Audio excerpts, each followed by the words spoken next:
Saya berbicara di sini sebagai penyambung lidah rakyat Indonesia. Disiapkan benar-benar untuk mencintai tanah air. Pengertian terhadap mekanisme ilmu pengetahuan dan teknologi. Ada 7 abad lamanya kita berpancasila. Kaum perempuan untuk menjadi presiden. Negara berketuhanan, bukan negara agama. Negara yang lebih produktif, yang memiliki daya saing, yang memiliki fleksibilitas yang tinggi.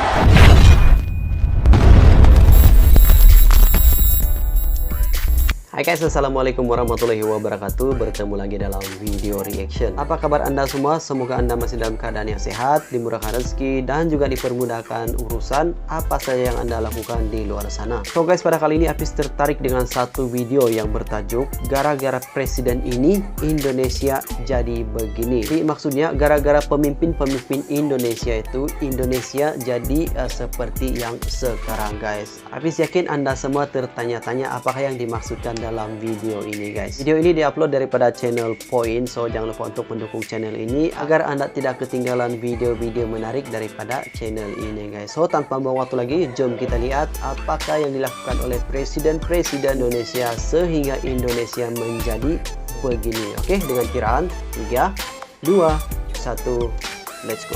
Saya berbicara di sini sebagai penyambung lidah rakyat Indonesia. Anak-anak pelajar sekarang harus disiapkan benar-benar untuk mencintai tanah air. Oke, ini Produktivitas itu tergantung dari 3 elemen pada manusia. Elemen budaya, agama, dan elemen pengertian terhadap mekanisme ilmu pengetahuan dan teknologi. Itu hasil daripada 7 abad lamanya kita berpancasila, yaitu yang dinamakan Bhinneka Tunggal Ika. Berbeda-beda tapi satu tujuan. Saya sangat merindukan yang namanya kaum perempuan untuk menjadi presiden. Why not? Indonesia adalah negara berketuhanan, bukan negara agama. Kita bisa membuktikan kepada dunia bahwa di bumi Indonesia, demokrasi, Islam, dan modernitas dapat tumbuh bersama. Kita harus menuju pada sebuah negara yang lebih produktif, yang memiliki daya saing, yang memiliki fleksibilitas yang tinggi. Buah kerja keras presiden-presiden Indonesia. Oke, ini adalah setiap negara di hasil dunia daripada memiliki sosok pemimpin atau kepala negara. Di Indonesia, presiden adalah pemegang kekuasaan tertinggi dalam susunan pemerintah. Selama 75 tahun kemerdekaan, Indonesia sudah dipimpin oleh 7 presiden. Dan tak dapat dipungkiri, kemajuan demi kemajuan yang dirasakan oleh Indonesia saat ini tidak lain dan tidak bukan, ialah juga karena jasa presiden-presiden Indonesia tersebut. Lantas, apa sajakah prestasi baik yang telah ditinggalkan oleh presiden-presiden semasa menjabat? Oke, apa prestasi baik yang Insinyur ditinggalkan Soekarno, oleh presiden? Presiden pertama Republik Indonesia dengan masa bakti 1945 hingga 1967 ialah Insinyur Soekarno atau yang akrab disapa Bung Karno. Kemerdekaan Indonesia adalah pencapaian terbaik yang telah diberikan Soekarno kepada rakyat Indonesia. Pada tanggal 17 Agustus 1945, Bung Karno mendeklarasikan kemerdekaan Indonesia kepada masyarakat internasional. Untuk itulah, dirinya dijuluki Bapak Proklamator Indonesia bersama dengan Muhammad Hatta. Sebelum mengumumkan kemerdekaan Republik Indonesia pada tanggal 1 Juni 1945, dalam sidang BPUPKI, Insinyur Soekarno jugalah yang pertama kali mencetuskan ide kebangsaan yang luar biasa mengenai Pancasila sebagai dasar negara atau ideologi bangsa Indonesia. Pancasila. Immediately we had proclaimed our independence in August 45. We attached as preamble to our constitution the Pancasila. Panca means 5, Sila means principle. The Pancasila, the 5 guiding principles of our national life.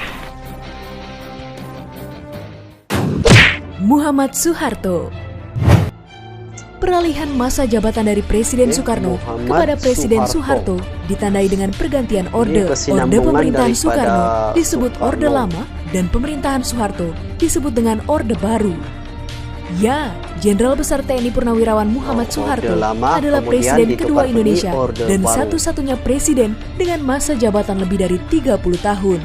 Dirinya dikenal sebagai Bapak Pembangunan karena perencanaan program pembangunan dengan Rapelita atau Rencana Pembangunan 5 tahun. Sebetulnya mengenai soal pembangunan desa itu bukan hal yang baru daripada pelaksanaan trilogi pembangunan, ialah stabilitas nasional, pertumbuhan dan pemerataan. Sejak semula daripada tahun pertama daripada Pelita pertama itu sudah dilaksanakan. Pembangunan diutamakan kepada pedesaan. Di sampingnya pertanian, kemudian industri, tapi pedesaan. Apa wujudnya? Ialah mengenai Enpres desa. Enpres desa itu sejak daripada Pelita pertama sudah dilaksanakan. Walaupun jumlahnya itu hanya sedikit, hanya 100.000 pada waktu. Karena kemampuan negara tidak ada. Tapi maksudnya pada waktu itu 100.000 itu adalah mendorong supaya desa itu turut membangun. Selain itu, di balik sosoknya yang penuh dengan kontroversi, Presiden Soeharto ternyata berhasil membuat Indonesia menjadi negara pertama di Asia Tenggara yang berhasil meluncurkan satelit, yaitu satelit Palapa A1 pada tanggal 9 Juli 1976. Baharudin Jusuf Habibie. Pertama guys, meluncurkan Baharudin satelit Jusuf di Asia. Habibie sering disebut sebagai Bapak Teknologi Indonesia berkat keberhasilannya mendesain beberapa proyek pesawat terbang. Habibie dikenal sebagai Presiden Indonesia ketiga dengan masa jabatan terpendek yakni dari 21 Mei 1998 hingga Oktober 1999. Habibie menjabat sebagai presiden menggantikan Soeharto yang menyatakan mundur setelah gejolak reformasi. Sebelum memangku jabatan presiden, saya akan melaksanakan kewajiban konstitusional saya, ialah mengucapkan sumpah sesuai dengan agama yang saya anut. Walaupun terbilang singkat, selama masa kepemimpinannya, Habibie telah melakukan segenap terobosan untuk memulihkan situasi Indonesia. Salah satunya ialah kebijakan politik dalam pembentukan partai politik yang membuat banyaknya partai politik baru bermunculan pasca reformasi. Abdurrahman Wahid. Setelah Habibie, Presiden Indonesia keempat dengan masa bakti 1999 hingga 2001 ialah Abdurrahman Wahid, sosok guru bangsa yang karismatik yang akrab disapa Gus Dur. Ia mendapat julukan sebagai Bapak Pluralisme. Bukan tanpa sebab, julukan tersebut muncul lantaran semasa dirinya menjabat sebagai Presiden Republik Indonesia, Gus Dur dengan lantang membela keberagaman Indonesia. Hal itu semata-mata karena kecintaannya terhadap keberagaman dan tak mengenal unsur perbedaan. Sebab-sebab berdirinya negara yaitu mempertahankan keragaman, kebinekaan. Niku Bung Karno paling seneng niki bolak-balik niku mengutip ucapan seorang filosof Prancis, gawe nopo raison d'être d'une nation, alasan berdirinya sebuah bangsa. Lah terus Bung Karno mendesakan berdirinya bangsa Indonesia itu karena kebinekaan. Bahwa Gus Dur itu berkah bagi umat Katolik. Gus Dur menjadi perekat bagi umat lain yang berbeda. Di samping itu, salah satu keberhasilan Gus Dur semasa menjadi presiden ialah menumbuhkan ekonomi Indonesia dari angka -3 menjadi 7,5% dalam kurun waktu 2 tahun. Wow. Megawati Soekarno Putri. Setelah Gus Dur, tongkat estafet pemerintah Indonesia dilanjutkan oleh Presiden RI kelima, yaitu Megawati Soekarno Putri. Megawati menjadi wanita pertama dan satu-satunya hingga saat ini yang menjadi Presiden Republik Indonesia. Di masa kepemimpinannya pada tahun 2001 hingga 2004, Megawati berhasil menorehkan sejumlah prestasi. Salah satunya ialah berdirinya sebuah lembaga negara yang bersifat independen, yakni Komisi Pemberantasan Korupsi atau KPK. Hal ini menjadi bukti bahwa Indonesia mulai serius memberantas korupsi yang telah lama menggerogoti bangsa. Selain itu, dalam mengemban amanat rakyat, sejumlah agenda ia lakukan, di antaranya meletakkan kedaulatan sebagai hukum tertinggi melalui pemilihan umum atau pemilu untuk mewujudkan Indonesia yang lebih baik. Presiden Susilo Bambang Yudhoyono. Satu-satunya berkat kebijakan yang diambil oleh Megawati mengenai pemilu, Susilo Bambang Yudhoyono menjadi presiden ke-6 yang dipilih langsung oleh rakyat dan menjabat selama 2 periode. Selama masa baktinya, pria yang biasa disapa SBY ini juga telah meninggalkan jejak-jejak prestasi bagi bangsa Indonesia. Di antaranya, pertama kali sepanjang sejarah, harga BBM diturunkan hingga 3 kali pada tahun 2008 hingga 2009. Jejak baik lainnya yang ditinggalkan SBY ialah pemerintah menetapkan pendidikan sebagai salah satu prioritas pembangunan. Dalam hal ini, memberikan pendidikan gratis dengan menerapkan pembebasan biaya sekolah melalui bantuan operasional sekolah atau BOS. 31,3 juta siswa setingkat SD itu mendapatkan bantuan BOS. Insinyur Haji Joko Widodo. Oke, ini adalah Jokowi. Setelah habis masa jabatannya sebagai presiden ke-6, SBY resmi digantikan oleh Insinyur Haji Joko Widodo yang hingga kini masih menjabat sebagai Presiden Indonesia di periode pemerintahannya yang kedua hingga tahun 2024 mendatang. Jokowi Pria yang kental dengan logat Jawanya ini terkenal dengan gaya blusukannya. Berbagai kebijakan telah diluncurkannya demi meningkatkan kekuatan ekonomi dan kemandirian ekonomi bangsa. Salah satu kebijakan Jokowi yang terbilang tak biasa ialah keberhasilannya dalam mengambil alih PT Freeport yang selama puluhan tahun dikuasai oleh asing. Keseriusan Jokowi dan jajarannya dalam mengembalikan kekayaan Ibu Pertiwi membuahkan kemenangan bagi seluruh rakyat Indonesia. Proses panjang hampir 3,5 tahun, hampir 4 tahun kita lakukan dan alot sekali. Kalau sudah bisa masuk ke head of agreement itu sudah sebuah kemajuan yang amat sangat. Jangan dipikir itu hanya ketemu kemudian tanda tangan. Loh, ini proses panjang 3,5 tahun kita dengan Freeport. Alot. Hal lain yang telah dan sedang dilakukan oleh Jokowi ialah menggenjot berbagai pembangunan infrastruktur yang merata di seluruh Indonesia. Karena dirinya berkeyakinan, seiring dengan pembangunan infrastruktur akan menciptakan titik-titik pertumbuhan ekonomi baru yang dapat meningkatkan daya saing Indonesia. Infrastruktur yang besar-besar telah kita bangun.